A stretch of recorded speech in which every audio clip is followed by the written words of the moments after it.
नमस्कार। आज का हमारा टॉपिक है role of change agents in rural development, यानी ग्रामीण विकास में चेंज एजेंट्स की भूमिका। आइए सबसे पहले चेंज एजेंट्स की परिभाषा यानी डेफिनेशन के बारे में पढ़ते हैं। द इंडिविजुअल और group that undertakes the task of initiating and managing change in an organization is known as a change agent. The change agent is like a teacher, philosopher, guide, and colleague of a community and sets in motion the process of change. Change agent की कितनी अलग अलग भूमिकाएं यहाँ पे बताई गई हैं। चेंज एजेंट एक फ्रेंड, फिलोसफर, गाइड, एक कोलीग, कंपेनियन की तरह होता है, एक वेलविशर की तरह होता है, जो एक रूरल कम्युनिटी को कन्विंस करता है कि वो किसी योजना से अपने को जोड़ें, उस योजना का उनको लाभ मिले और साथ साथ एक पॉजिटिव एटीट्यूड और पॉजिटिव बिहेवियरल चेंज उस रूरल कम्युनिटी में आए। इसमें हम स्कूल टीचर्स को चेंज एजेंट्स कह सकते हैं, जो स्पेशली जो लिटरेसी और हेल्थ की जो इश्यूज़ हैं उसमें बहुत पॉजिटिव रोल निभा रहे हैं प्राइमरी स्कूल टीचर्स खासकर, और जो ग्रास रूट लेवल वर्कर्स हैं जिनको फ्रंट लाइन वर्कर्स की तरह भी जाना जाता है, जैसे आशा वर्कर्स, आंगनवाड़ी वर्कर्स, ये भी एक तरह से रूरल सेक्टर में चेंज एजेंट्स की भूमिका निभाते हैं। चेंज एजेंट्स दरअसल एक सेतु हैं, एक ब्रिज हैं गवर्नमेंट और रूरल कम्युनिटीज़ के बीच में। न केवल वो एक ग्रामीण विकास योजना की जानकारी लोगों तक पहुंचाते हैं, बल्कि लोगों की प्रतिक्रिया, उनके रिस्पॉन्सेस, उनका फीडबैक वो अथॉरिटीज़ तक भी पहुंचाते हैं। लोकल लेवल पे तो, ग्रास रूट लेवल पे तो ये चेंज एजेंट्स, जैसे स्पेशली आशा वर्कर्स की अगर बात करें, ये पूरा रिकॉर्ड मेंटेन रखते हैं, पूरी डॉक्यूमेंटेशन करते हैं। जैसे वैक्सीनेशन, जो चाइल्ड वैक्सीनेशन एक्टिविटीज़ हैं, फैमिली प्लानिंग एक्टिविटीज़ हैं, या दूसरी हेल्थ से जुड़ी एक्टिविटीज़ हैं जैसे antenatal care, maternity care etcetera. तो इन सारी जो गतिविधियां हैं, एक्टिविटीज़ हैं, उसका पूरे परिवारों का हिसाब किताब रखना, गांव में कितने परिवारों को ये बेनिफिट मिला,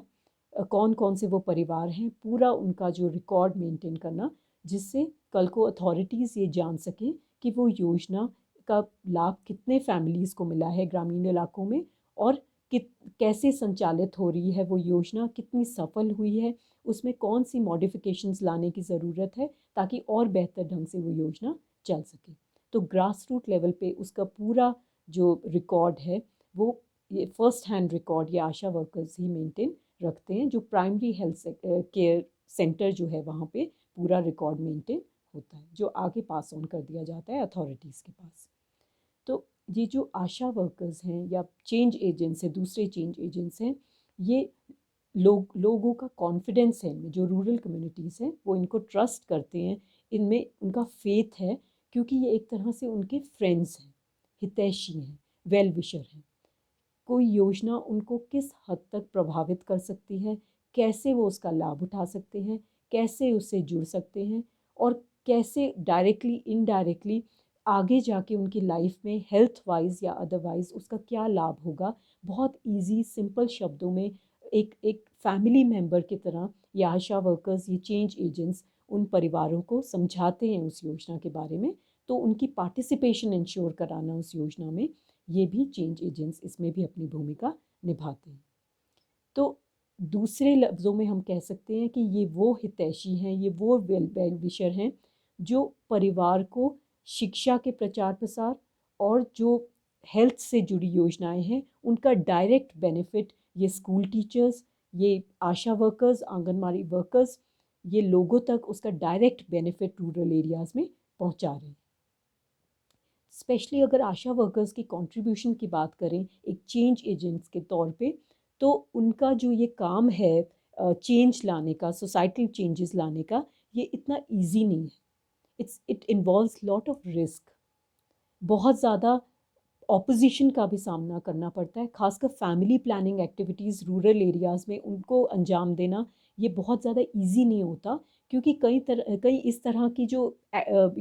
मेंटल ब्लॉकेज है वो भी देखने को मिलता है, जिसमें परिवार के खासकर जो रूढ़िवादी परंपराओं को फॉलो करने वाले या विचारधारा को फॉलो करने वाले बुजुर्ग हैं, वो जेंडर बायस भी बहुत ज़्यादा उनमें होता है, लड़का लड़की में भेदभाव। तो कई ऐसे परिवार होते हैं जहाँ पे जो मुखिया हैं, पट्रियार्कल सोसाइटल सेटअप है हमारा, तो उसमें हम देखते हैं कि वो चाहते हैं कि तब तक बच्चे होते रहें जब तक घर में लड़का ना हो जाए। और कई फैमिलीज़ तो ऐसी हैं जो एक लड़का भी नहीं, दो लड़के चाहिए होते हैं ताकि वो अर्निंग हैंड्स बन सके आगे जाके। तो ऐसी फैमिलीज़ में इस तरह की मेंटालिटी को चेंज करने में अपनी भूमिका अदा करना, उनको कन्विंस करना फैमिली प्लानिंग के लिए,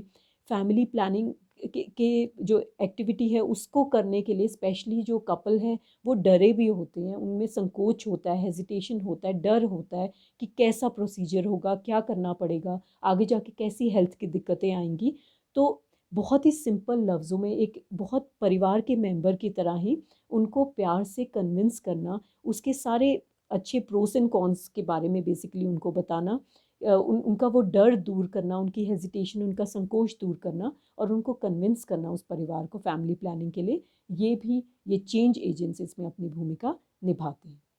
और दूसरी तरफ वैक्सीनेशन, चाइल्ड वैक्सीनेशन विजिट्स भी ASHA workers door to door visits देती हैं। पूरा रिकॉर्ड इनके पास होता है कि कौन से बच्चे कब उन्होंने जन्म लिया है, उनका पूरा रिकॉर्ड होता है कि कब कब उनका शेड्यूल्ड वैक्सीनेशन है, उसको अंजाम देती हैं। और उसी तरह से मैटरनिटी हेल्थ केयर जो है उसकी एक्टिविटीज़ भी आशा वर्कर्स उसको भी डोर टू डोर विजिट्स के ज़रिए करते हैं। तो बहुत सारी प्रॉब्लम्स भी हैं जो हमारी इन grass root level change agents को आती हैं, जैसे lack of remuneration, delayed remuneration, कोई फिक्स सैलरी तो है नहीं, अलग अलग स्टेट्स के अपने मानदेय तय हैं, जैसे वैक्सीनेशन विजिट्स के इतने, एक परिवार को फैमिली प्लानिंग करवाने के इतने, इतना रिन्यूमरेशन, कोई कहीं 100 है, कहीं 150 है, कहीं 200 है, वैक्सीनेशन विजिट का कहीं 80 रुपये है, कहीं 100 रुपये है। वहीं दूसरी ओर मैटरनिटी हेल्थ केयर प्रोवाइड करना डोर टू डोर विजिट्स के ज़रिए, तो पर विजिट इतना है। सेफ मेंस्ट्रुअल हाइजीन प्रैक्टिसेस जैसी एक्टिविटीज़ में, जैसे सैनिटरी पैड्स वितरण वगैरह में अपनी कंट्रीब्यूशन देना, उसके लिए भी अलग अलग उनकी रिन्यूमरेशन फिक्स्ड है। बहुत सारी हेल्थ केयर एक्टिविटीज़, तो अलग अलग स्टेट्स के हिसाब से इनका रिन्यूमरेशन फिक्स्ड है। उस सब लेकिन ये परफॉर्मेंस बेस्ड है, मंथली परफॉर्मेंस बेस्ड। तो उस हिसाब से जितनी एक्टिविटीज़ वो करेंगे उस हिसाब से उनका रिन्यूमरेशन होगा। लेकिन रेड टेपिज़म की वजह से खासकर ग्रामीण इलाकों में इनको टाइमली अपना पेमेंट नहीं मिल पाता, तो उनके डेली एक्सपेंसेस, इतना ज़्यादा ट्रैवलिंग इन्वॉल्व है, इतनी फील्ड वर्क इन्वॉल्व है कि इनके डेली एक्सपेंसेस भी बेयर नहीं हो पाते। कितनी तरह की इनको दिक्कतें होती हैं। There are health risks which are involved in paying door to door visits. कई बार इनकी प्रॉपर ट्रेनिंग भी ऑर्गेनाइज नहीं की जाती है। हेल्थ सेक्टर में तो खासकर प्रॉपर ट्रेनिंग की ज़रूरत है, वहाँ पे there is a lack of training, there are inadequate health facilities, health kits भी अच्छे से मुहैया नहीं कराई जाती। तो कई बार स्टेट गवर्नमेंट्स का बहुत उदासीन रवैया भी होता है इन हेल्थ केयर वर्कर्स के उनके बारे में, उनको दी जाने वाली फैसिलिटीज़ के बारे में कि टाइमली उनको रिन्यूमरेशन दे दें। कई बार क्या होता है, हेल्थ कैंप्स इतनी दूर दूर ऑर्गेनाइज होते हैं कि आशा वर्कर्स को वहाँ तक पहुँचने में ही अपनी खुद की ट्रांसपोर्ट फैसिलिटीज़ तो होती नहीं, तो बसेस की, पब्लिक ट्रांसपोर्ट फैसिलिटीज़ के ज़रिए कैसे भी मैनेज करके वो पहुँचती हैं। डोर टू डोर विजिट्स, अगर ग्रामीण इलाकों की बात करें,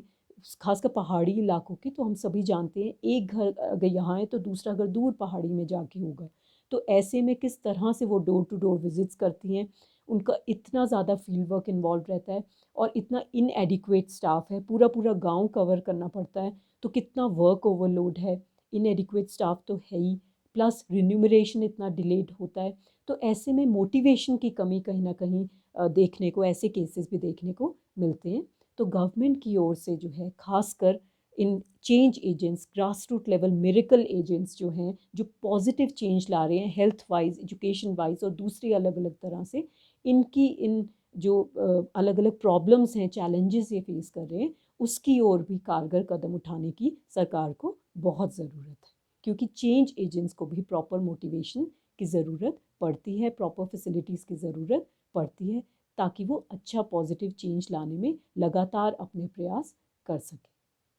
स्कूल के जो टीचर्स हैं वो भी किस तरह से शिक्षा के प्रचार प्रसार में और हेल्थ केयर से जुड़ी एक्टिविटीज़ में, डे टू डे एक्टिविटीज़ में बच्चों को सैनिटेशन मैसेंजर्स की तरह तैयार करके कैसे उसमें अपनी भूमिका निभाते हैं, तो वो भी ट्रू चेंज एजेंट्स हैं, स्कूल के टीचर्स भी। तो आज हमने ग्रामीण विकास से जुड़ी अलग अलग गतिविधियों में चेंज एजेंट्स की क्या भूमिका रहती है, स्कूल के टीचर्स की, आंगनबाड़ी वर्कर्स की, आशा वर्कर्स की, ये ग्रास रूट लेवल पे ट्रू चेंज एजेंट्स हैं, तो ये किस तरह की भूमिका निभाते हैं, आज हमने उसके बारे में डिटेल में बात की थी।